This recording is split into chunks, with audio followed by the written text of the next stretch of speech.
Well, I've really been looking forward to this particular panel and the one that follows. I think that we're looking at the future. The people on this screen represent the change that's taking place in the world of broadcasting and live streaming. So, yeah, I'm very happy to have all of you here. I'm going to run down and introduce you very quickly here so we can dive into the conversation.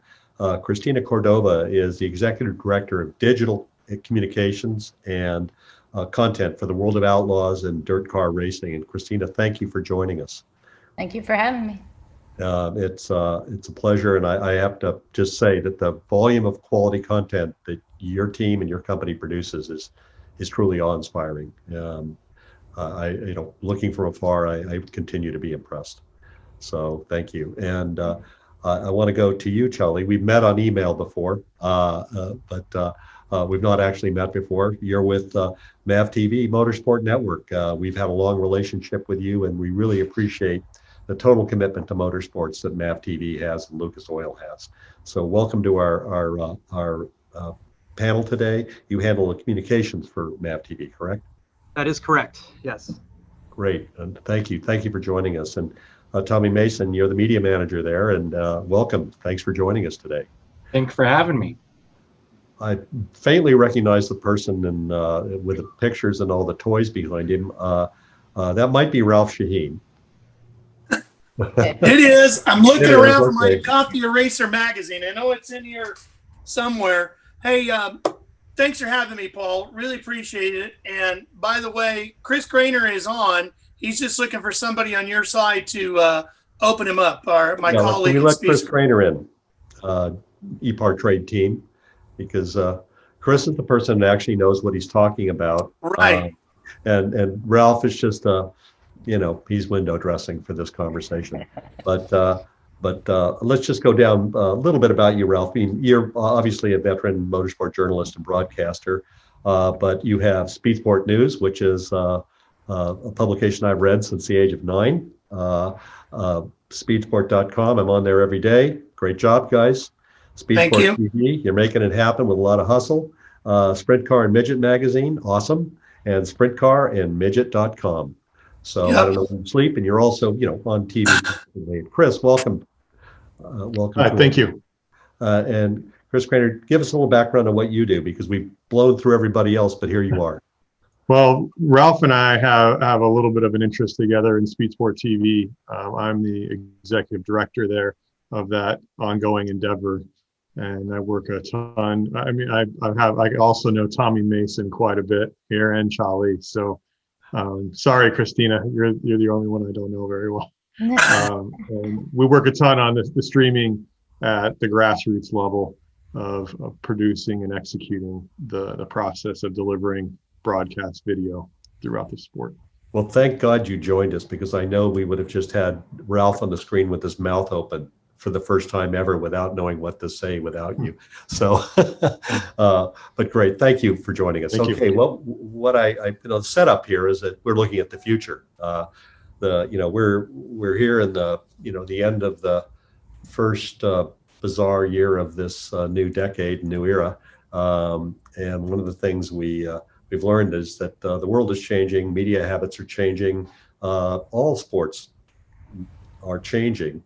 But racing's actually done okay during all this for some strange reason, which we are very happy about.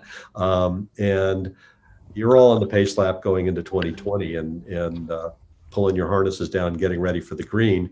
We're going to talk about what you see as you go forward in this year and what you've learned during the pandemic. And before we get to the detail about all the things you're doing, I'd just like you to tell me a little bit about what you do, Cristina, and how you manage all the content in your company and what your basic mindset is approaching your business as a content company and how you distribute it. So I think that to set us apart from some of the other voices here, which are all great voices and some partners in the bunch as well, we come from the perspective of a sanctioning body and events marketing, and from there grow into the broadcast area to distribute our races on a grander scale, right? So it's a different perspective.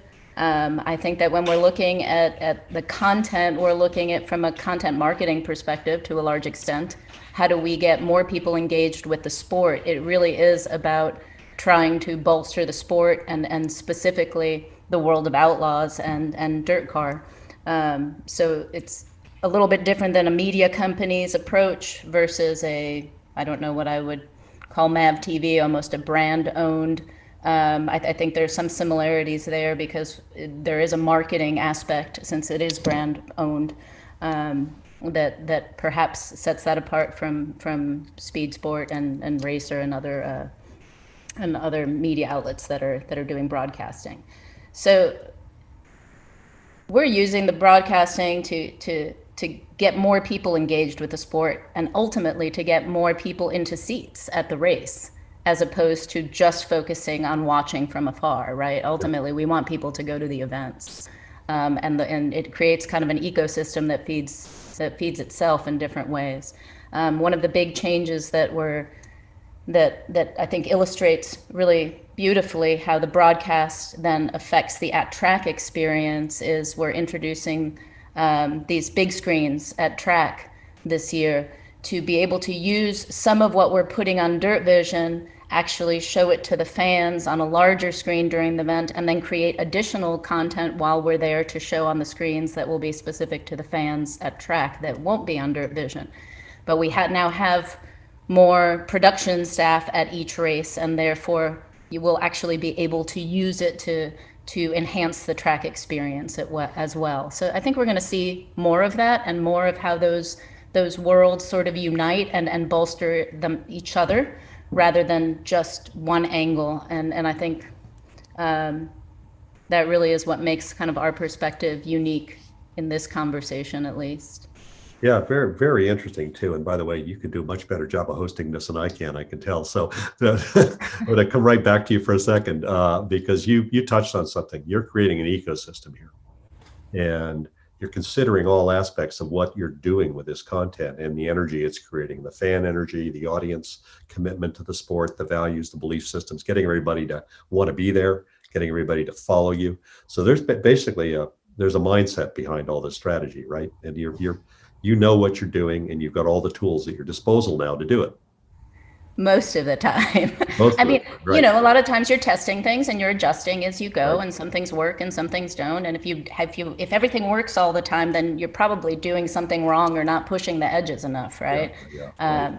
And some things are going to work in different spaces. We might actually produce something thinking this is going to be a great addition to Dirt Vision and then go, no, this is a great social bite that we should be putting on social, or this should be on our website, or this should just be on the big screens at track. And so we got to play around with the content and adapt the content to the venue that we're putting it in, right? It's not just Dirt Vision. So yeah, and what's interesting before we go to everybody else, the sheer volume. Could you repeat the number of events that your team executes every year? I don't know what we executed in this year actually, but we've got 143 events scheduled, I think, on the World of Outlaws side. And in addition to that, we're going to be doing all the Super DIRTcar Series races, all the Summer Nationals races. And then we have a bunch of, or several tracks that we're doing weekly racing from. So it's a lot. It's probably over 300 events in total, and maybe more than that. And then there's also the iRacing, the esports aspect that we've introduced now as well. So there's a lot of content, certainly not at the extent of, some of the other players out there who are really just focusing on content. But that's still quite a content stream and a really great opportunity to learn and experiment and grow your knowledge base and your intuitive knowledge base of what to do. I think that's what's so exciting about the situation your company is in. And I'd like to go to the other side of the world in a more broadcast, I guess it is a brand owned business, but MAVTV's become something unto itself now where Chalee and Tommy, I got to say that you got a lot of really interesting content and you've become one of the leading voices of motorsport in our country now. Yeah. Can you tell me a little bit about what the strategy is behind doing this, that since you are a brand owned business, and also, what you look for in the way of content that moves the needle on the network? So I don't know if Chalee wants to take this or not. You go first, then I can follow. Okay. So obviously MAVTV, the leading motorsports broadcasting network out, and really the plan, the strategy is really to expand the audience, the reach of all of motorsports. So here we are, a TV network as well as a digital platform network, and we're just trying to generate more eyeballs. We want more people to see every lap of everything motorsports related out in the world.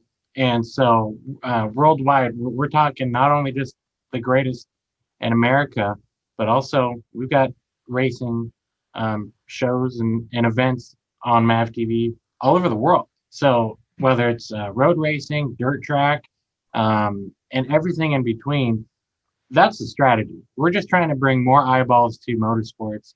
And I think from there, it just continues to evolve, continues to grow. Yeah, basically to piggyback off of what Tommy said, obviously we started off with just our regular channel, our network, and now we've kind of moved into the streaming world. We've moved into the AVOD world. So now there's a lot of different ways to watch MAVTV or MAVTV content besides just on cable or satellite. So yeah, kind of like what Tommy said, we just want to bring motorsports to the masses, and we want to position ourselves to be able to do that.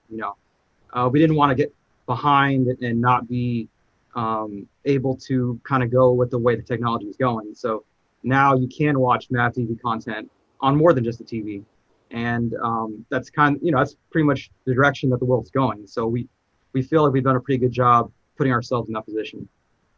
Well, thank you, and I think the thing is pretty brave to just take a stand and go all motorsports and really focus like I see you're doing with so much of this content. Does that come from an inner passion within the company? What is the ultimate reason for doing that? Because you're a brand-owned business. I mean, obviously, being owned by Lucas Oil, definitely it makes sense. But also, there's a lot of people in this company that we're racers. It's what we do. We understand that that's our audience. Yeah. And not just racers, but the grassroots racers. They got the people who they rent from their vehicles during the week, and then they go race in the weekends, and then they go back to the real job after that. So we know that's our core audience, and it just kind of makes sense to us. Plus, we felt like there was a void there, and so I think that's kind of one of the biggest reasons why that's the direction we went in. Yeah. Okay, that's great. I mean, I'm really happy you're doing what you're doing. I want more people watching racing, so keep doing it. Which brings me to the man that's been pushing motorsports as long as I've known him, Ralph and Chris. I want to ask you a couple of questions. You're building kind of a unique set of platforms here. You've got your traditional print platforms based on a brand that has this terrific heritage and legacy from Chris Economaki, who is my hero and my inspiration for a lot of what I do, and a mentor to me and a friend. And I think that, what you've done is modernize this brand and platform. And I'm really pleased to see you've taken that too into Sprint Car and Midget as well. But did you have a plan to do all this, Ralph and Chris, when you started? Were you going to build out all these extensions? Did you see that when you I think we moved back into this world, both of us, within a month of each other. Right?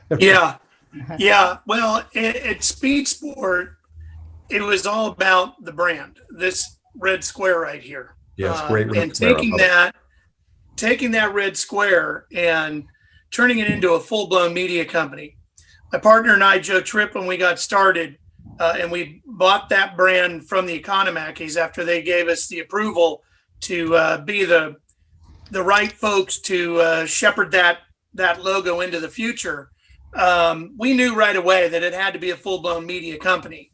Now, we didn't want to get rid of print because that's who and what Speed Sport always was. So we wanted to hang on to print in a form. Newspaper didn't work. That was kind of old hat at the time. So that's why we shifted to the magazine.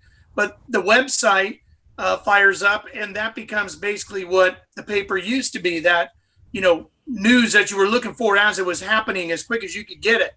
So the website, social media, all of that takes care of that. The magazine is a little bit broader, bolder, deeper, more feature oriented.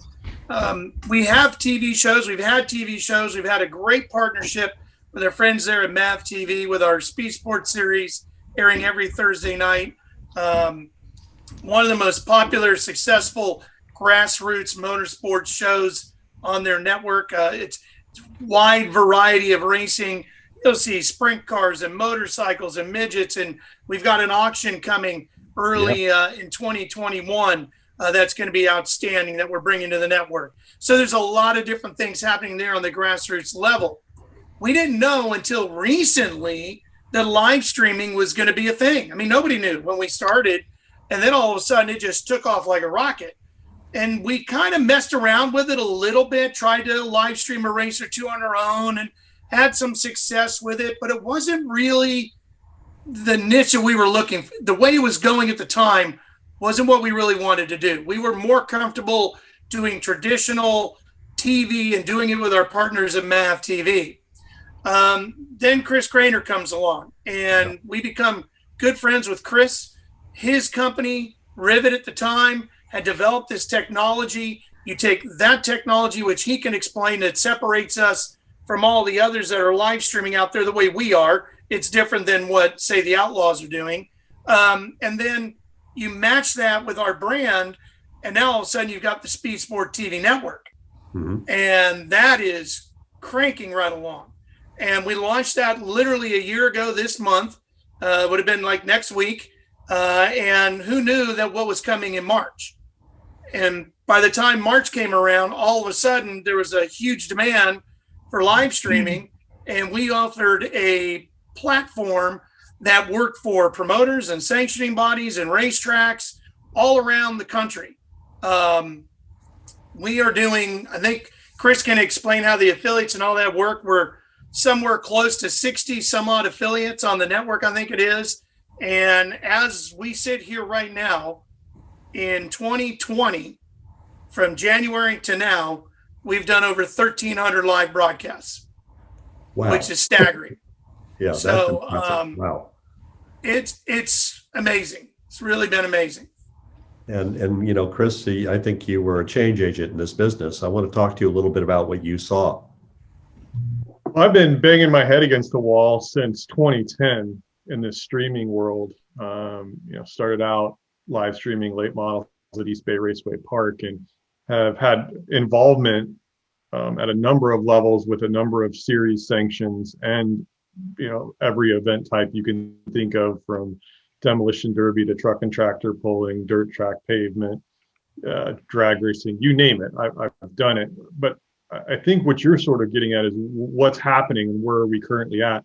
And I think it's a little bit of a coincidence that we've added this catalyst of the COVID scenario with what was already coming together behind the scenes. And that's that there's, when you're starting to think at a very high level of technology, we're starting to have this democratization and this disruption in our industry. And I don't mean those in bad ways.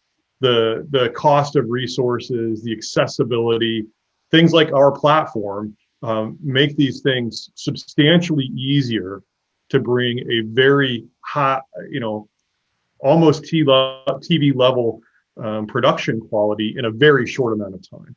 And some of the most difficult things early on, which were access to internet and definitely having reliable distribution to the end viewer, those problems are fairly solved now. So that now lets us, to touch upon what everybody else has, Chalee and Cristina have touched upon, is we can now take some of our time and spend it more on getting to the eyeballs and finding other ways to find a broader reach, and reutilizing what we're doing at the facility. Instead of just being purely focused on live streaming, we can now have some other important assets coming out of that, being forms of marketing, forms of entertainment, all of these additional things that are now available. And it's really just happening about right now. And so you're going to continue seeing this process of, again, democratization and disruption in the industry as everybody's firing their content everywhere. for multiple uses. And it's an interesting time, and it's a time of opportunity for our industry to really embrace what's happening and start to push the limits to see where we really can go. And we need this, especially at the grassroots level. We do, and you've said it very well. And this is fascinating stuff, everyone. I'm really enjoying it because what I think we had is a crest of an unexpected wave this year. We saw a massive surge in audience digitally that we didn't expect. We were anticipating a massive downturn, and first off, I didn't realize people wanted to watch iRacing as much as they do. It was really successful on our platform when we were covering it, and all forms of the digital the esports that we created an esports channel for a period of time. It's still there, but it was very visible when the athletes were playing. And I just realized, okay, that's different. Audience trended younger. We saw a massive shift in age composition of the audience, but we also saw a huge growth in audience during this time. We went from laying in the mid 400,000 unique visitor a month range to popping over 800,000 and regularly being in the mid 700,000 range on unique visitors. And I wondered, where the hell were all you people before? And I think they now have time on a monthly basis to go be with this content, and they're pulling on the string rather than us pushing things out to them. They're choosing what they want, and you're all doing things to deliver that. Now, I'm mentioning all this to bring it back to a simple set of questions for you. We learned a lot during this time. What did you learn? What's the most important lesson all of you have learned during the past 11 months during COVID? We went from being in a normal racing environment to bang, we're in this. What have you learned, good and bad? Please share, starting with you, Cristina. That's a tough question. And it's not that we didn't learn, because we sure learned a lot. I'd say for one thing, I hate to put things in a negative light at all, but our industry is not incredibly receptive to change at times, or stuck in our way at times. Mm-hmm. And this forced change. Like, it forced it. So there were a lot of things that were sort of stuck because we'd just done it one way for so long, and we knew we had to change it, but that change was slow. And this was just a slap in the face and a kick in the butt, and change now. And we did it. So for starters, we learned that we could do it, and that the partnerships we had created, like the partnership we have with iRacing, was critical to our success during that time initially.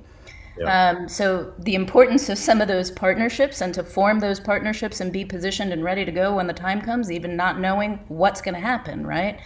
And then I think that one of the things that we probably all learned was the importance of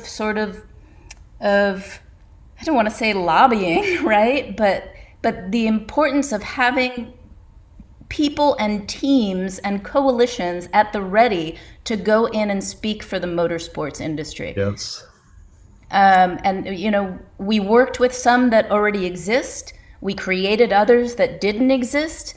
We would not have been able to return to racing if it hadn't been for those people, for those partnerships, and for those efforts that were made to work with the local and the local officials, and with the CDC, and with just everything we did to put the plan in place to return to racing.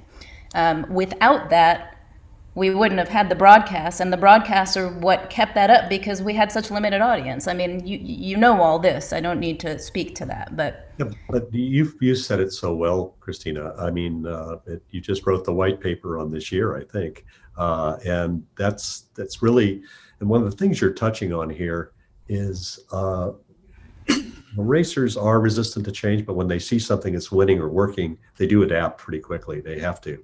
And change being forced upon us, I consider to be a blessing. I learned more from my failures when I raced than I did from my successes, which were few, but they were there. And I think we all get comfortable. Being uncomfortable, especially when you're going as fast and hard as you can, is a good thing. You need to be open to what's changing around you. And I think it's a great segue to MAVTV, because you're in kind of you're in the both worlds, you know, Chalee and Tony. Tell me a little bit about what that was like inside your world, you know, Battle Station MAVTV. Well, it was really tricky because, you know, obviously we have a good mix of live programming as well as our, you know, archives in our library. So when it came to the stuff in our library, that was fine. You know, we could always fall back on that. But when it came to the live events, it was really tricky because we didn't know if or when it would even resume. So it was just a lot of kind of what everybody touched on already, just having to adapt. You didn't have a choice. You had to make plans for the moment, but also be prepared to change those plans. And I could only imagine, you know, all the people that had to do all the crewing and all the, you know, booking all the flights and all the crews, and just it had to be a train wreck. But you know, it's just one of those, you didn't really have time to really be like, oh, woe was me. You just kind of had to suck it up and just deal with it. But that was everybody in racing, you know, and it just kind of shows also how kind of fragile everything could be, how Yes. everything was really dependent on the next thing. And so when you know, you pull one you know, domino out and everything just falls apart. So but we did, you know, we did the best we could, and everybody kind of has, and everybody was able to get the season in every respective series, which was fantastic. But it had, you know, a lot of compromising and working together to make something out of nothing. So but it could have been a lot worse for us. We were very fortunate, I would say. Yes, indeed. Do you have anything to add to that, Tommy?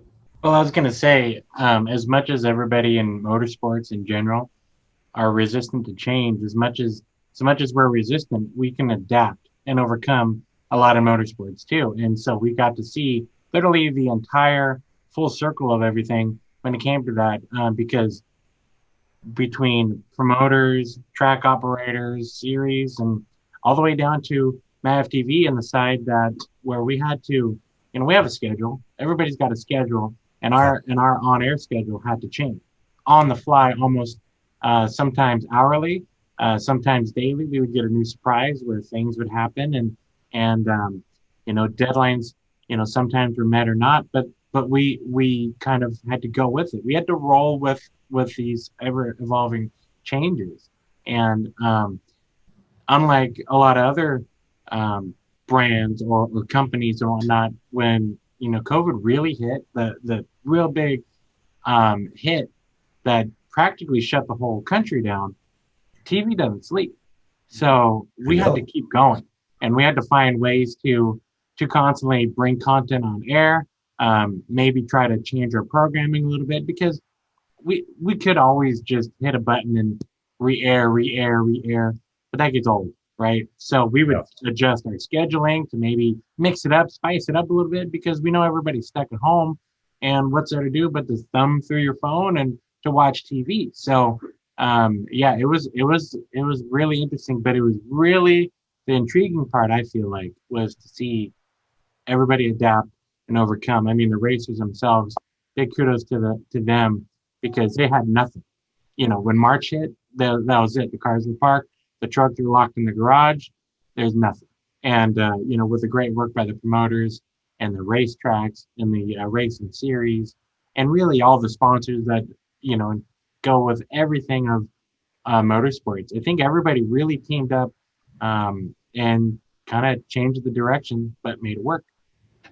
Yeah, and you both summed this up here, is that this ability to adapt and learn quickly, that's what racers do. You know, the real challenge is to learn faster and better than your competition and get to the future first. I've said that several times during these panels, and one of the reasons I'm so excited about this is what you're doing is getting the whole sport to the future first, direct connection with the end user consumer, where you have a relationship with the audience by what you're doing, and there's not a lot of middlemen or middle women in this. You're literally able to touch your consumer digitally, and I think that this is what's so exciting to me. This is what's been missing, and the fact that we've all been forced into it is interesting. And Ralph, I want to just go back. You know, we've known each other for a long time, and you know, I've just always appreciated your passion. I think we love a lot of the same things. I grew up around midget sprint car racing, so I still feel it when I'm around it. It's it fires me up, and I love motocross and supercross because that's my escape from all the four-wheeled madness I have to put up with. But one of the things I noticed is that racers, they generally love racing. I'm a fan of many types of racing, and I when I'm at home, I can't go to races. What do I do? I want to find races, and now I've realized there's a lot more out there than I thought there was. And you've been onto this for some time, and when you shared what was an original vision for some of the things you wanted to do, what did you see? I know that Chris has helped you get there, but what did you see that made you want to go do this? The live streaming part of it is what you're talking about, correct? Yeah, basically where you've ended up. And yeah, the launch in the Speed Sport TV network.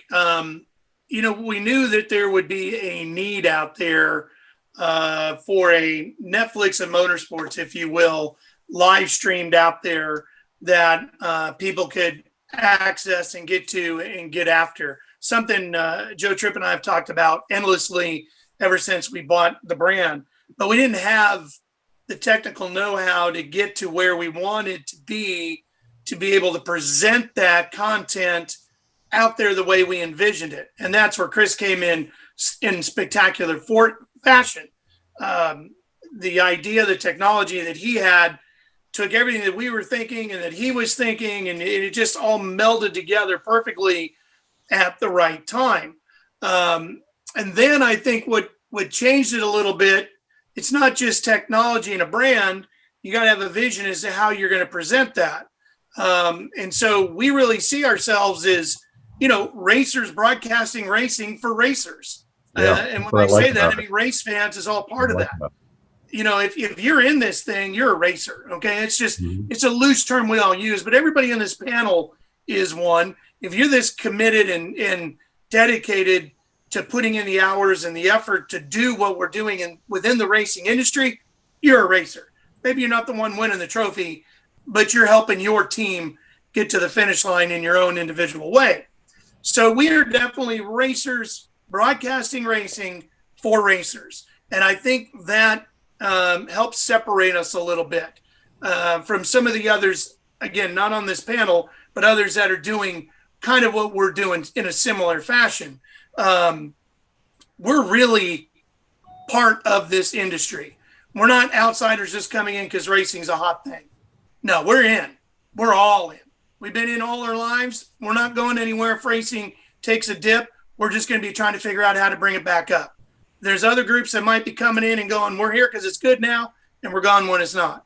When we got all the milk out of the cow, we're on to the next one. Nope, we're here. This is our cow. We like our cow. We love our cow. And we want to see our cow just stay healthy and get healthier. So that's what Speed Sport is all about in the Speed Sport TV network. And to be honest, that's why we have relationships with these other people on this panel, including you, Paul, because we're all the same. We are. And we're all that we talk about this always.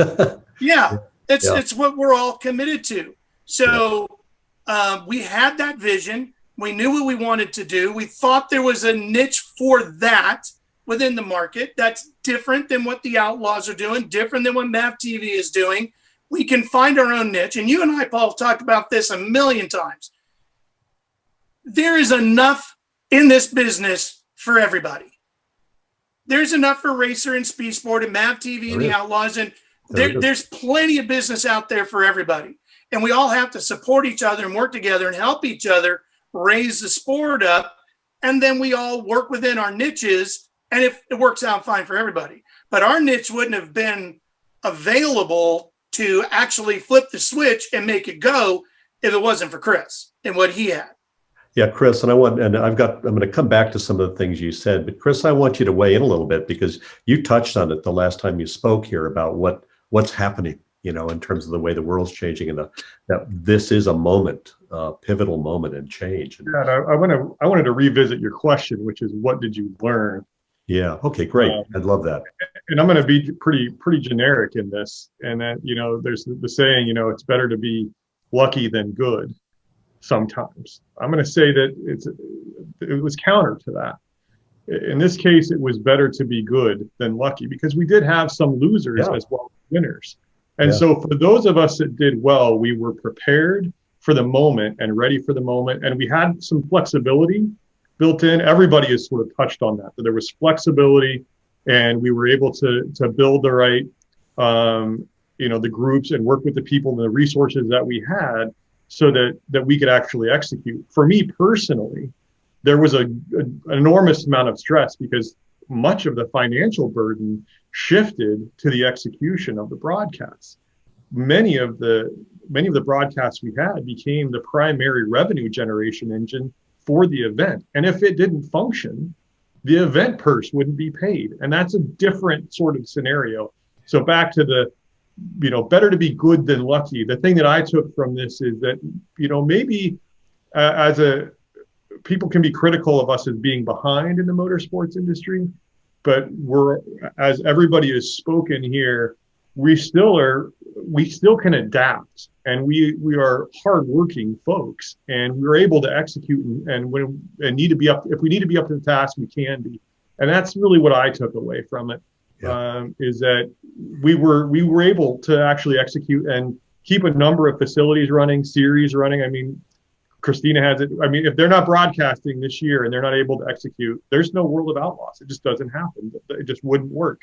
We have a number of series that work within our platform. Same case, no broadcasting. They would have just said, well, we can't do it. There's just the revenue doesn't come in. So that's where, just to answer that question, and I don't know if I want to segue back to if you had a Please do, because you answered that question really well, and that's a very big point you just made. But go back to the other one, because I think what you have here is there's a pivotal moment that I think we just crossed a threshold in this year, where it's acceleration from this point onward. I'm seeing it in our numbers. I mean, I literally look at our metrics every day, and it's like, holy crap.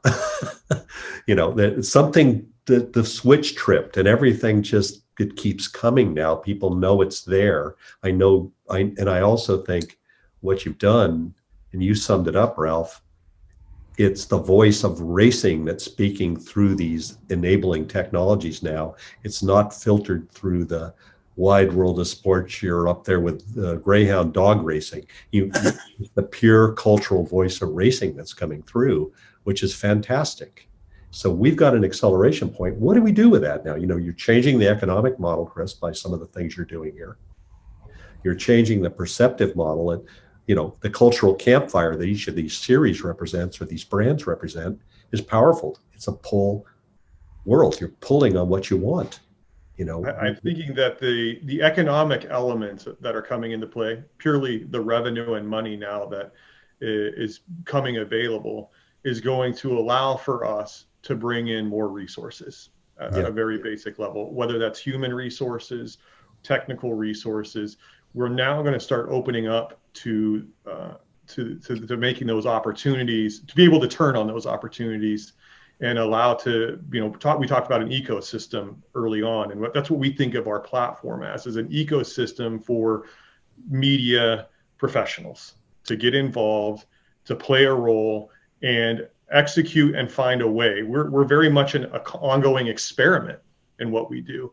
In many cases, we're the first place where people come to start to get their feet wet and understand how to operate in the industry.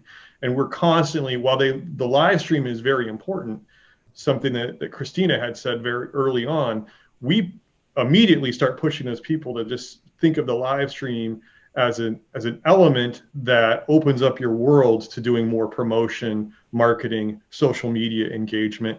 We push in that direction as much as possible. And that's really part of that experiment, and part of that ecosystem is you can start people down that process. And then the hope I would have, and hopefully this is that turning point, is that we can embrace that and we keep people who are the Tommy Masons, the Chalees, the younger guys in our industry around, right? I don't want them to go somewhere else.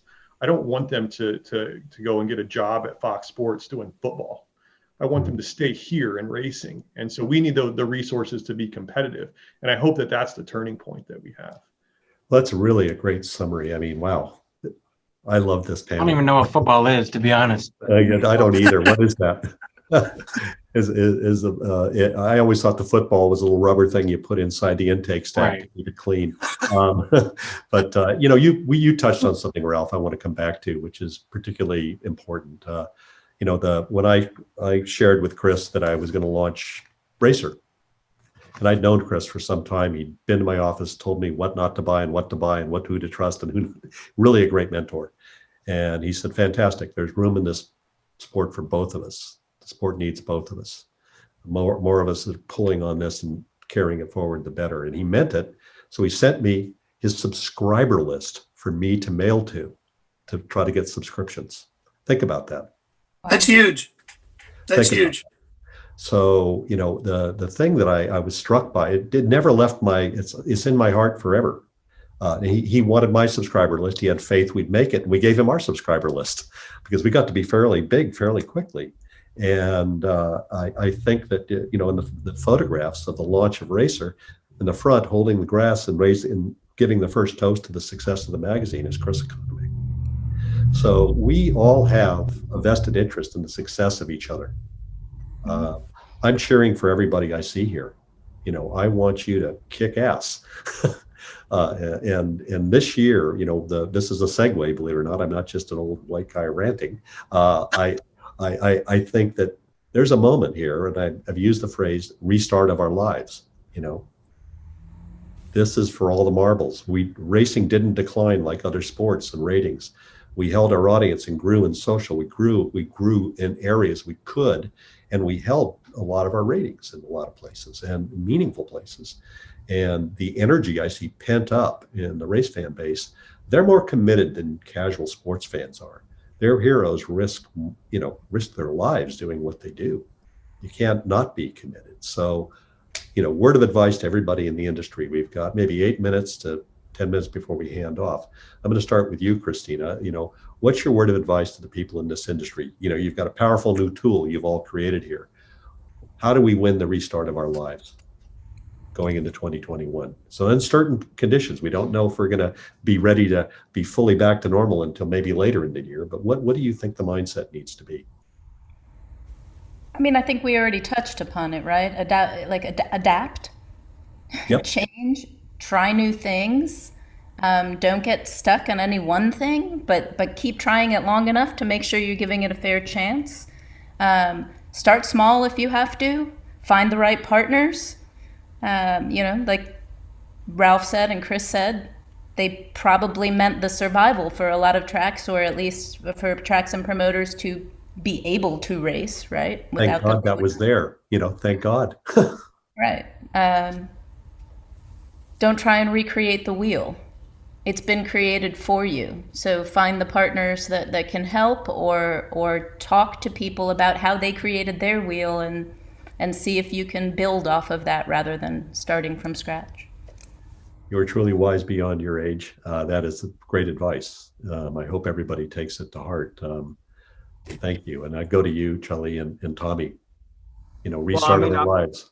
Let's I'm going go. to be kind of echoing what Cristina said, and it's a lot of it is just don't be afraid of change.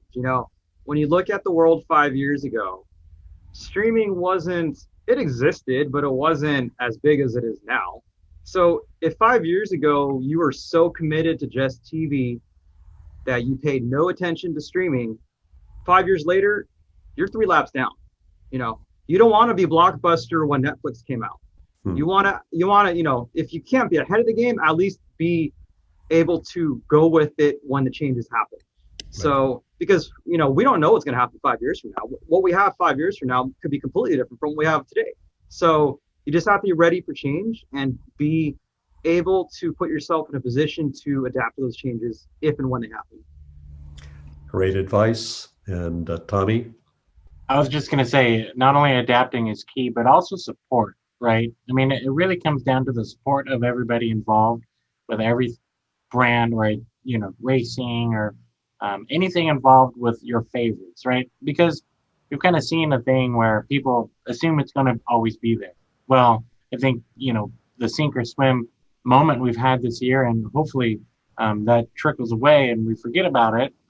But that people kind of got complacent. People got comfortable and maybe figured that, that'll always be there, and some things aren't.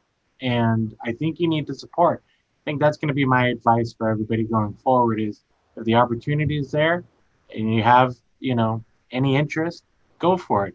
And if it's something that you really appreciate or enjoy, support it. Great advice. And by the way, I would like everyone to support ePartTradeAndRacer.com while you're doing that. So I'm going to go to you, Chris, and I'm going to save the last word for you, Ralph. Okay, Chris, advice and restart of our lifetime. Yeah, I'm going to kind of build off of what Chalee said, which is, where we were 5 years ago and where we are now, and then start to think about really where motorsports came from and what it was even in the, think of the early 1900s. We were more of a circus type event. They used to race in the Rose Bowl. They used to be these amazing things. And I think that this is going to play a little bit off of my current influences. I think we're getting to the point where we need to take some moonshots, right? Mm-hmm. We need to go big. We need to make some changes that really shake up what we do. Still do the fundamentals, but we're getting to that time where we have to make some of these choices. We have to do some things that are fully going to engage when I think in the mindset of we're competing with gaming. And I know we have iRacing out there in the esports, and that's good, but you see how quick that market has moved. What can we do to move quick like that? And so I would like to say to, embrace the youth and start to take some of those moonshots again. Don't necessarily be too complacent and too happy with the everyday. Let's do some big things because we're having some of those opportunities show up now. Well, I'm the son of the fellow who trained everyone on the simulator for the Apollo command module, so I am very excited at the thought of us all doing a moonshot. I think that's what we have the opportunity to do, and you summed it up beautifully, Chris. There's a big moment here where we can go beyond anything we imagined if we think big and learn faster than everybody else. And Ralph, I've watched you learn so much so fast all the years I've known you. Why don't you bring it home? I'm not surprised at all that racing was the thing when it came to professional sports. They got back active and did a sporting event live after the pandemic hit first. It's not shocking at all. Racers are always pushing the limits and setting new marks and advancing their game down the road. One thing we haven't talked about a little bit is how much other sports have learned from racing. All the stick and ball sports that are out there have been in contact with all the major motorsports organizations to find out what we've been doing and how we did it and how we got going and how we've been able to stay active. So again, racers setting the tone, setting the pace, if you will, to bring the sports world back active. When it comes to restarting our life, look, that racers restart all the time, right? It might be after a first lap caution. It might be after a 3-hour rain delay, but we restart all the time. So we're used to, okay, I was doing this. Now we've been down. Now I'm going to make an adjustment, twist the stagger a little bit, do this a little bit, do that, and get back at it. So racers restarting, no problem here. It's just how far do we go? How fast do we get there? And how big do we really want to be? And Chris did a great job of summing that up. It's the right time to go for a moonshot, go for a record at Bonneville, set a quick lap at Indy, whatever your thing is. Now is the time to really let it rip. And that's what racers do better than anybody. We've got a tremendous industry that supports each other, that if we all get behind each other, this industry will be just ripping 5 years from now. Wow. Okay. You should do this for a living, Ralph. I think that is a great way to end this panel. But my God, I got to tell you, I really enjoyed this, and I'm fired up. I want to go to the moon. So thank you all. Cristina, thank you. It's great to meet you via this. And Tommy and Chalee, finally, we get to see each other. I'd like to carry the conversation forward with you a little later too. So Chris, thank you for joining us. Great observations, and thank you for bringing life to this vision. And I'm a big fan of what Ralph and Joe are doing, and I'm a cheerleader. So great stuff, you guys. And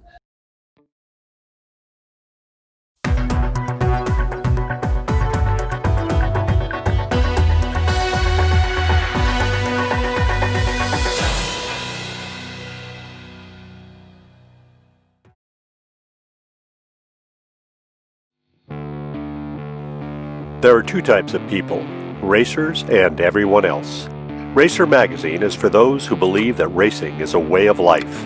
Racer embodies the excellence that defines a sport driven by passion, courage, and ingenuity. Get 1 year of both Racer's print and digital edition for only $39 with instant access to our entire digital issue archive. Subscribe now at info.racer.com. Registering on ePartrade is easy. Fill out your name, email, phone number, and create a secure password. Next, select your business type. Choose supplier if you're looking to display products or services and connect with buyers. Choose racing business if you're looking to find new parts and connect with suppliers. Choose race team if you own or are a member of a professional racing team.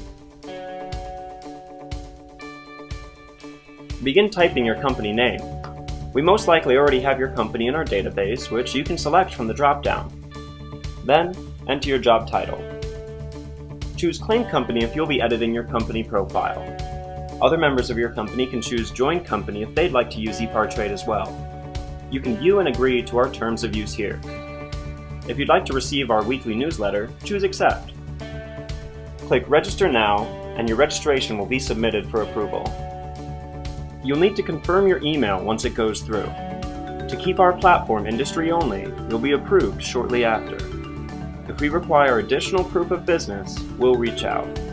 Welcome to ePartrade.